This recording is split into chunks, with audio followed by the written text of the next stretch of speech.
కొద్ది important press meet కొద్ది అర్జెంటుగా పెట్టాల్సి వచ్చింది. యాక్చువల్గా మొన్న ఆగస్టు 12వ తారీఖు తెలుగు ఫిలిం జర్నలిస్ట్ అసోసియేషన్ మరియు Telugu film digital media association ఈ రెండు అసోసియేషన్లు కలిసి సోషల్ మీడియాలో సెలబ్రిటీస్ మీద వాళ్ళ మీద విపరీతంగా ట్రోలింగ్స్ జరుగుతూ ఉన్నాయి.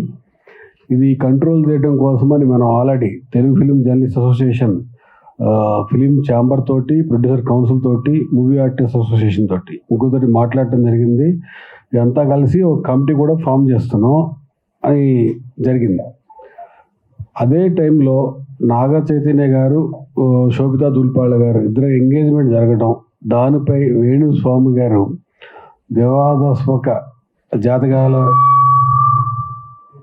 చెప్పడం కొంచెం ఎక్కువ సోషల్ మీడియాలో దీని ప్రభావం ఎక్కువైంది. దీన్ని ముందు మొదలు పెడితే ఎక్కడో చోట కంట్రోల్ అవుద్దని చెప్పని మన అసోసియేషన్ రెండు కలిసి వెళ్ళి ఆగస్టు 12వ తారీఖు మహిళా కమిషన్కి ఒక కంప్లైంట్ రూపంలో ఇవ్వడం జరిగింది. మనతో పాటు హైదరాబాద్ ప్రెస్ క్లబ్లో పనిచేస్తున్న మహిళా జర్నలిస్టులు, అలాగే వివిధ రంగాల్లో ఉన్న ఫిలిం జర్నలిస్టులు, వివిధ రంగాల్లో పని మహిళా జర్నలిస్టులు, వాళ్ళు బిజినెస్ కానీ, క్రైమ్ కానీ, రకరకాల వేరే ఫీల్డ్లో చూస్తున్న జర్నలిస్టులు ఎవరైనా సరే అందరినీ రమ్మని చెప్పి, హైదరాబాద్లో ఉన్న మహిళా జర్నలిస్టులు అందరూ రమ్మని చెప్పి అందరూ సమక్షంలో అక్కడ మహిళా కమిషన్ నేరెళ్ళ శారద గారికి కంప్లైంట్ ఇవ్వడం జరిగింది. మనం కంప్లైంట్ ఇచ్చిన రెండవ రోజు శారద గారు ఈ నెల 22 వేణుస్వామి గారు కమిషన్ ముందు హాజరు కావాలని స్వయంగా నోటీస్ జారీ చేయడం జరిగింది. ఇక్కడ వరకు బాగానే ఉంది. ఈ నోటీస్ జారీ చేసే సమయంలో ముందు కానీ ఎప్పుడు కానీ మన అసోసియేషన్ ఎక్కడా కూడా పబ్లిక్లో కానీ సోషల్ మీడియాలో కానీ ఏ ఛానల్లో కానీ ఎక్కడ మాట్లాడలేదు. ఒక కమిషన్ మాట్లాడితే ఒక పెద్దగా ఉంటుంది, తెలంగాణ ప్రభుత్వం తరఫున పెద్దగా ఉంటుంది అని చెప్పి కమిషన్ పెద్దగా గుర్తించి ఈ మహిళల మీద ఎక్కువ జరుగుతుంది. జెంట్స్ అంటే కొంచెం ట్రోల్ చేస్తే సరదాగా తీసుకుంటారు, కొంచెం మహిళలు ఎక్కువ హర్ట్ అవుతుంటారు, లోన్లీగా ఫీల్ అవుతూ ఉంటారు. ఎందుకంటే మాకు చాలా కంప్లైంట్స్ వస్తూ ఉంటాయి జర్నలిస్టుల దగ్గర నుంచి కూడా, ఎక్కువ మహిళా జర్నలిస్టుల దగ్గర నుంచి. అందులో మహిళా కమిషన్ కంప్లైంట్ ఇవ్వడం జరిగింది. ఈ కంప్లైంట్ ఇచ్చిన పక్షం తర్వాత మాకేమి కాల్స్ రాలేదు, మేము ఎవరు మాట్లాడలేదు, ఎవరి పనిలో మనం మళ్ళీ యాజువల్ బిజీగా ఉన్నాం. 22వ తారీఖు ఆయన ఏం చెప్తారో ఎదురు చూస్తున్నాం. సడన్గా నిన్న సాయంత్రం యూట్యూబ్ ఛానల్లో, వాళ్ళ సొంత ఛానల్లో మనపై ఆరోపణ చేస్తూ కంప్లైంట్ వీడియో పెట్టారు. ఒక 1 అవర్లోనే నాకు దాదాపు 100 కాల్స్ వచ్చినాయి.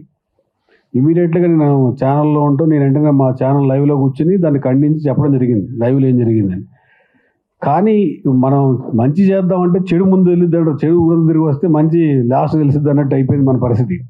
మనం మంచి చేద్దాం ముందుకెళ్తే వాళ్ళు అసలు మనం చంపేస్తాం, మాకు థ్రెట్టింగ్ ఉంది, చాలా టూ మచ్గా మాట్లాడారు వీడియోలో కూడా. మనం జాతకాలు చెప్పుకోండి, అది మీ ఇంట్లో చెప్పుకోండి, పోనీ మీరు అడిగిన వాళ్ళు చెప్పండి. అంతేగాని పబ్లిక్లో ఒక సోషల్లో బిజీగా ఉండే పర్సన్స్, ఎక్కడైతే సెలబ్రిటీస్ ఉన్నారో వాళ్ళని టార్గెట్ చేస్తూ చెప్తూ దాన్ని మీరు పర్సనల్ క్యాష్ చేసుకుంటున్న దాని మీద మనం ఖండించాం. అసోసియేషన్ కానీ, మహిళా జర్నలిస్టులు కానీ అందరం కూడా. ఈ ఖండించడంలో మనం ఎక్కడ మన పర్సనల్ ఈగోలు కానీ పర్సనల్గా తీసుకోలే, కానీ వాళ్ళు పర్సనల్గా తీసుకున్నారు. ఆయన భార్య, వాళ్ళ భార్య గారు అయితే అసలు మొత్తం ముందు ఇంకో మహిళ ఉందనే విషయం కూడా మర్చిపోయి చాలా టూ మచ్గా అసలు మేము చేసిన తప్పని కూడా అనట్లేదు. వాళ్ళు మీకు ప్రాబ్లం ఏంటి? కొంతమంది కామెంట్స్ పంపిస్తూ ఉన్నారు. అసలు జర్నలిస్ట్ అసోసియేషన్కి ఫిలిం వాళ్ళ యాక్టివ్కి మీరు ఎందుకు కంప్లైంట్ ఇచ్చారో కూడా అడిగారు. మేము సమాధానం చెప్పాం, ఫిలిం ఫెటర్నిటీలో జర్నలిస్టులే ముందుంటారు. ఇప్పుడు నాగ చైతన్య గారు, శోభిత గారు కానీ ఎవరి మీద వాళ్ళు ఇప్పుడు జరిగింది కాబట్టి వాళ్ళ పేర్లు మెన్షన్ చేయడం జరుగుతుంది. కానీ వాళ్ళ కాకుండా మిగిలిన వాళ్ళు ఎవరైనా సరే, డైరెక్టర్ కానీ ఎవరైనా సరే, వాళ్ళు పొద్దున్న 6-7 షూటింగ్కి వెళ్తే రాత్రి 9-10 వస్తారు. అది ఫిలిం జర్నలిస్ట్గా పనిచేసే ప్రతి ఒక్కరికి తెలిసింది ఆ విషయం. వాళ్ళు వెళ్ళి కంప్లైంట్ ఇవ్వడానికి అంత టైం ఉండదు. వాళ్ళు కంప్లైంట్ ఇస్తే ఎందుకు వచ్చిన బిజీ, మన బిజీ మనల్ని కూడా క్యాష్ చేసుకోవాలని చూస్తున్నారని యాంగిల్లో చూస్తారు. మన జర్నలిస్ట్ అసోసియేషన్ యాక్చువల్గా మనం ఛాంబర్ తోటి, కౌన్సిల్ తోటి, మా అసోసియేషన్తో మనం మీటింగ్ జరుగుతుంది కూడా అదే. ఇలాంటి సమస్యలు జర్నలిస్టులతోటి వస్తుందని వాళ్ళు మాకు నోటీస్కి తీసుకొచ్చారు. జర్నలిస్టులే కాదు, కొంతమంది సెలబ్రిటీలు సొంతంగా వాళ్ళు పబ్లిసిటీ ద్వారా ముందుకు వెళ్ళాలని చెప్పని ఈ సోషల్ మీడియాలో ఎక్కువగా ట్రోల్స్ చేయటం, నెగిటివ్గా మాట్లాడటం ఈ మధ్యన ఎక్కువ పెరిగిపోయింది లాస్ట్ 1 yearలో. మేము మహిళా కమిషన్ శారద గారిని కలిసినప్పుడు కూడా ఆవిడ కూడా చెప్పారు, నా నోటీస్ కూడా ఇలాంటివి చాలా వచ్చినాయి కంప్లైంట్స్. ఈ పని ఎక్కడొక చోట మొదలు పెట్టాలంటే ఎవరో ఒకరు ముందుకు రావాలన్నారు. మీరు ముందుకు రావడం సంతోషం అని మనకు చెప్పడం జరిగింది. మనం ఇచ్చిన తర్వాత కంప్లైంట్ మా అసోసియేషన్ మంచు విష్ణు గారు, ప్రొడ్యూసర్ కౌన్సిల్ నుంచి ప్రసన్న గారు అండ్ ఛాంబర్ ప్రెసిడెంట్, సెక్రటరీ దాము గారు అందరూ ఫోన్ చేసి చాలా మంచి పని చేశారు. మీరు ఎవరో ఒకరు ఇలా చేయకపోతే అసలు ఎవరి కాళ్ళు మాకెందుకు మాకు సంబంధం లేదు కదా తిరుగుతూ ఉన్నారు అంటే బిజీగా ఉన్న వాళ్ళు టార్గెట్ చేసి ఇలాంటి వాళ్ళందరూ క్యాష్ చేసుకోవాలని చూస్తున్నారు. అలాంటి దాన్ని మీలాంటి వాళ్ళు చెక్ పెడితేనే ఇంకోటి ఎవడో మాట్లాడకుండా ఉంటాకి సరిపోద్దని ఆ రోజు మాట్లాడడం జరిగింది. మనం ఆ రోజు సోషల్ మీడియా జరుగుతున్న ఇష్యూల్ని సుమోటాగా తీసుకుని మన వాళ్ళు కంప్లైంట్ చేసాం. మనకేం కంప్లైంట్ ఇమ్మని అక్కినేని గారి ఫ్యామిలీ నుంచి మనకేం రాలేదు, శోభితా గారి ఫ్యామిలీ నుంచి కూడా మాకేం రాలేదు. జర్నలిస్ట్గా బాధ్యత గల పౌరులుగా మనం ఈ సొసైటీలో తిరుగుతున్నాం, ఫిలిం నగర్ సొసైటీలో తిరుగుతున్నాం. మన కళ్ళ ముందు ఇలా జరుగుతుంటే వీళ్ళకి మనం ఏం చేయలేకపోతున్నాం ప్రతి ఒక్కడికి ఉంటుంది. కానీ ఓ అసోసియేషన్గా బాధ్యత తీసుకుంటే ఎక్కువ రెస్పాన్సిబిలిటీ ఉంటుంది, ఎక్కువ రీచ్ ఉంటుంది. ఎవరన్నా మనం ఒక్కళ్ళు మాట్లాడిన దానికి అసోసియేషన్లో 10 మంది మాట్లాడిన దానికి 100% తేడా ఉంటుంది. ఒక్కళ్ళు మాట్లాడితే నీకేంటి అని అంటారు. మా అసోసియేషన్ నుంచి అండి ఇలా జరుగుతుంది, మీరు ఇమీడియట్గా దీన్ని కంట్రోల్ చేస్తే భవిష్యత్తులో చాలా మంచి జరుగుద్ది అని చెప్పిన దాని మీద అందరూ చాలా అప్రిషియేట్ చేశారు. చాలా మంచిగా ముందుకెళ్ళడం జరిగింది. ఇకపోతే నిన్న సాయంత్రం వాళ్ళు వీడియో పెట్టిన రకరకాల కామెంట్స్ రకరకాలుగా వచ్చినాయి. అంటే మనకు పాజిటివ్ వచ్చి మనకు వస్తే వాళ్ళకి వెళ్తాయి. మేము వాళ్ళని అడిగేది కూడా అదే, అసలు ఆ వీడియోలో ఉన్న వ్యక్తులు ఎవరో మాకు తెలియదు. ఫస్ట్ అసలు మా అసోసియేషన్కి కానీ ఇప్పుడు మాకు తెలిసిన జర్నలిస్టులు నుంచి ఇప్పుడు నాకు కొన్ని 100 మంది మాట్లాడారు. ఈ అమర్ అనే వ్యక్తి ఎవరని అడుగుతున్నారు అందరూ.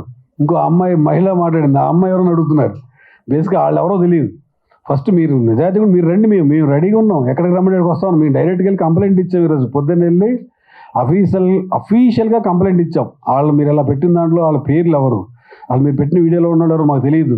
మా జర్నలిస్ట్ అసోసియేషన్ కాదు, జర్నలిస్ట్ ఫెటర్నిటీకి వాళ్ళని చూపించండి ముందు. వాళ్ళు జర్నలిస్టులో కాదు, మేము చెప్పాలి కదా. వాళ్ళు జర్నలిస్టులు తెలియని జర్నలిస్ట్ అని చెప్తున్నారు వాళ్ళు. నేను నుంచి మేము చెక్ చేస్తూ ఉంటే వాళ్ళు ఎవరు దొరకట్లేదు మాకు. బేసికల్గా దొరకలేక అఫీషియల్గా కంప్లైంట్ చేసాం. ఇలాగా ఇప్పుడు మేము పోలీసు దాకా వెళ్ళలేదు, కానీ ఈరోజు పోలీసు దాకా వెళ్ళాం. ఇప్పుడే సైబర్ సెల్కి వెళ్ళి కూడా కంప్లైంట్ చేసాం. వాళ్ళు ఏ రంగంలో ఉన్నా అన్ని రంగాల్లో కంప్లైంట్ చేసాం. వాళ్ళు మిగిలిన పోలీసు డిపార్ట్మెంట్ చట్టపరమైన మనం కూడా ఆ రోజు కమిషన్ కలిసి కూడా చట్ట ప్రకారమైన నిర్ణయం తీసుకుంటేనే దీని మీద కంట్రోల్ అవుతుందనే విధంగా చట్ట ప్రకారం నడుచుకున్నాం. ఈరోజు కూడా మనం కూడా వాళ్ళు సోషల్ మీడియాలో పెట్టారని చెప్పి మనం సోషల్ మీడియాకి వెళ్ళి మాట్లాడలేదు. మనం అఫీషియల్గా గవర్నమెంట్ పోలీస్ స్టేషన్కి వెళ్ళి మన అసోసియేషన్ నుంచి కంప్లైంట్ ఇవ్వడం జరిగింది. ఈ కంప్లైంట్ కూడా ఇలా నిన్న మా మీద చేసిన ఆరోపణలు ఎవరైతే వాళ్ళు తీసుకొచ్చి మా ముందు పెట్టి తప్పు ఎవరిదంటే వాళ్ళు శిక్షించమని కోరాం. అసలు మనం తెలియని ఒక కాల్చి గుడ్డ ముఖం మీద వేసి మీరే నిరూపించుకోండి అంటే ఇంకోళ్ళు రావడం కూడా భయపడతారు. కానీ అసోసియేషన్ ముందుండి ఎందుకు చెప్తున్నాం అంటే ఇలాంటివి ఇంకా ఎక్కువ ఫేస్ చేయాల్సి ఉంటుంది.